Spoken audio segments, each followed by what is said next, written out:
할렐루야.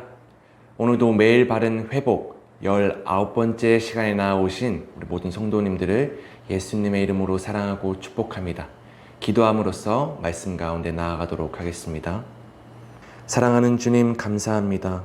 하나님의 말씀을 이 시간에 읽을 수 있고 들을 수 있음에 감사합니다.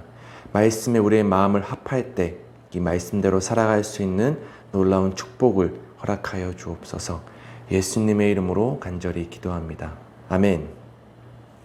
네, 오늘 우리에게 주시는 하나님의 말씀은 호세아 11장 12절에서 12장 6절까지의 말씀입니다. 호세아 11장 12절에서 호세아 12장 6절까지의 말씀입니다. 에브라임은 거짓으로, 이스라엘 족속은 속임수로 나를 애워쌌고, 유다는 하나님 곧 신실하시고 거룩하신 자에게 대하여 정함이 없도다.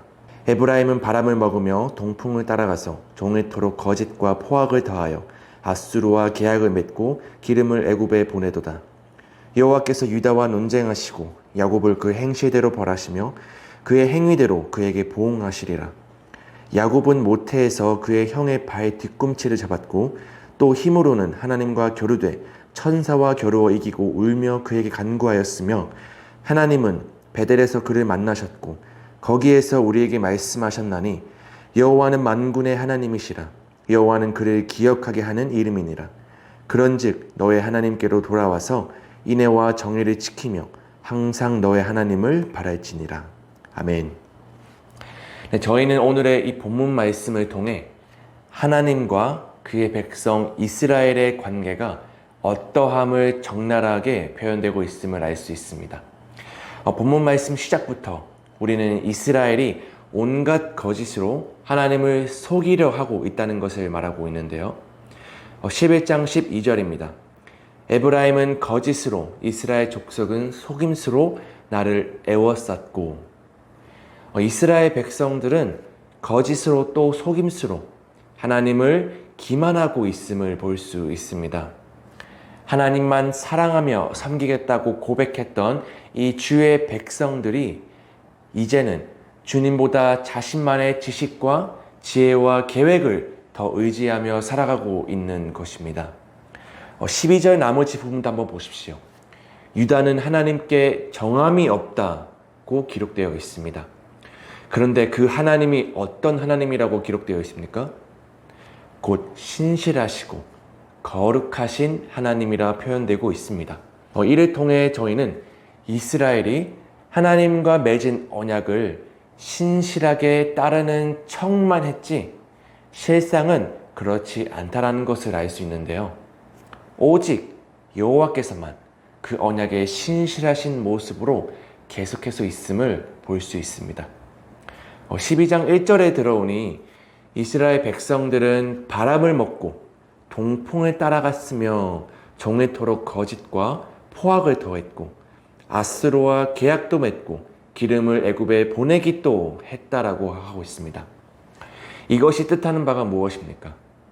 바로 이스라엘 백성들은 이제 자신들만의 힘으로 안전을 확보하기 위해 무력을 쓰며 힘을 다하고 있고, 또한 하나님과 맺은 언약은 무시해버린 채 다른 이방 나라들과 동맹을 맺고 있다는 것입니다. 이것은 곧 여호와를 대항하는 그들의 반역 행위를 적나라하게 표현하고 있는 것이죠. 이에 따라 성경 기자는 12장 2절부터 특별히 속이는 자라는 뜻을 가진 이 야곱의 인생에 빗대어 이야기를 풀어가고 있습니다. 자, 여러분, 야곱이 어떤 인물이었습니까? 그는 엄마 뱃속에서부터 선과 악을 행하기도 이전에 하나님의 은혜와 이 섭리로 이미 선택받은 자였습니다.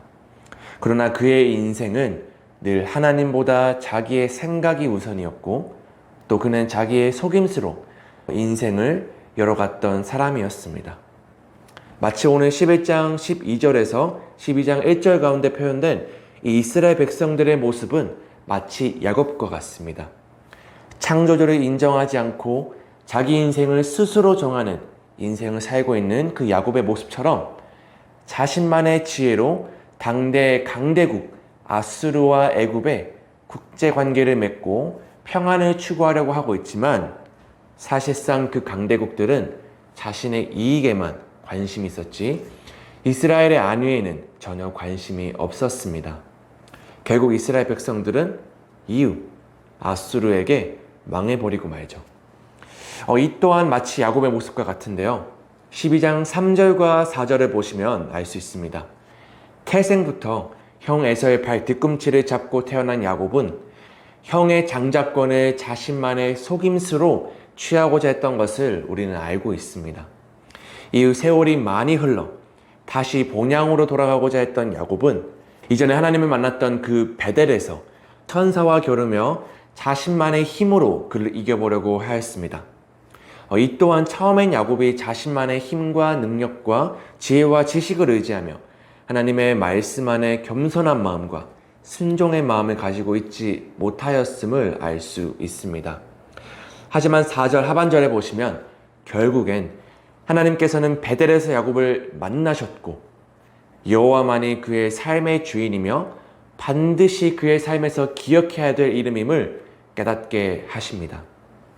사랑하는 성도님들, 우리는 오늘 하루도 수많은 크고 작은 선택의 기로에서 인생을 살아가고 있습니다. 하지만 우리는 이 인생을 살아가면서 내가 주인이 되어 살아가거나 또는 하나님을 주인 삼아 살아가는 것, 이 둘 중에 한 가지를 반드시 택하며 살아가게 되죠. 그러한 우리들에게 하나님께서는 오늘 말씀하십니다. 12장 6절인데요. 그런즉 너의 하나님께로 돌아와서 인애와 정의를 지키며 항상 너의 하나님을 바랄지니라. 아멘. 하나님은 세상의 방법이 아닌 인애와 정의, 즉 하나님의 방법대로 세상을 살라고 말씀하고 계십니다. 그리고 무엇보다 항상 너의 하나님을 바라며 살아가라고 권고하고 계시죠. 때때로 우리는 신앙생활을 오해할 때가 있는데요.